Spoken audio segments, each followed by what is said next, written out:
Hello, my lovely people. A lot of you asked me what attachments I use to carve in metal. These mysterious attachments are called burrs. There are tons of shapes and sizes out there, so I know exactly why this may feel overwhelming for you, especially if you haven't used them before. It's hard to imagine what size will give you certain effects. I experimented with some burrs and found the ones that work great for me. So in this video, I will show you which attachments I use and exactly how I use them to engrave and texture metal. They are suitable for silver, brass, copper, and gold. Let's start with ball burrs, the round ones, which you can use to create stars or other round impressions in the metal surface. I have a selection of these sizes: 3 mm, 2.5 mm, 2.2, 2 mm, 180, 1.5, 1.20 and 1 millimeter, and I use them all when making star patterns, from smaller to larger ones. My favorite is around 2 millimeters. You can mark the sizes on your burr holder. You can also use caliper to check the size if you forget. This is how I do it. It's important to hold your flex shaft steadily and carefully.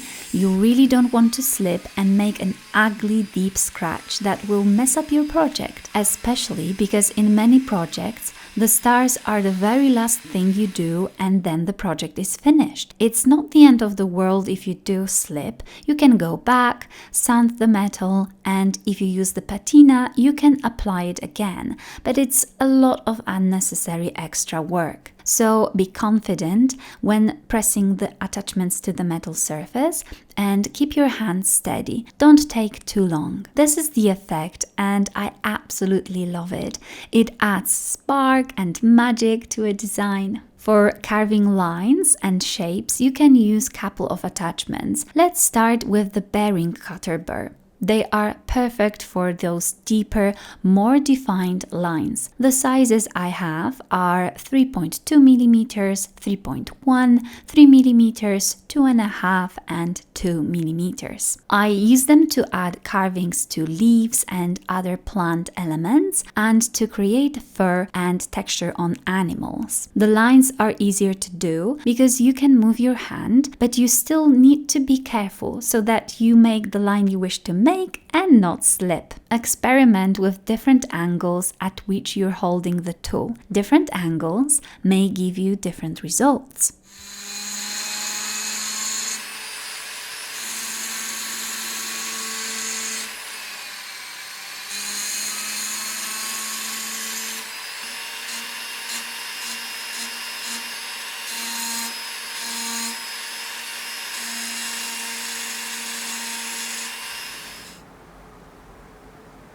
For delicate, superficial lines, you can use those diamond-coated point burrs. I have two sizes, 1.2 millimeters and 1 millimeter. I used to use them for carving too, but they are not as sharp as the previous burrs, so these are better for adding textures and some details. I also have this flat round attachment, which is perfect for making deep lines. I believe it is around size 3 millimeters.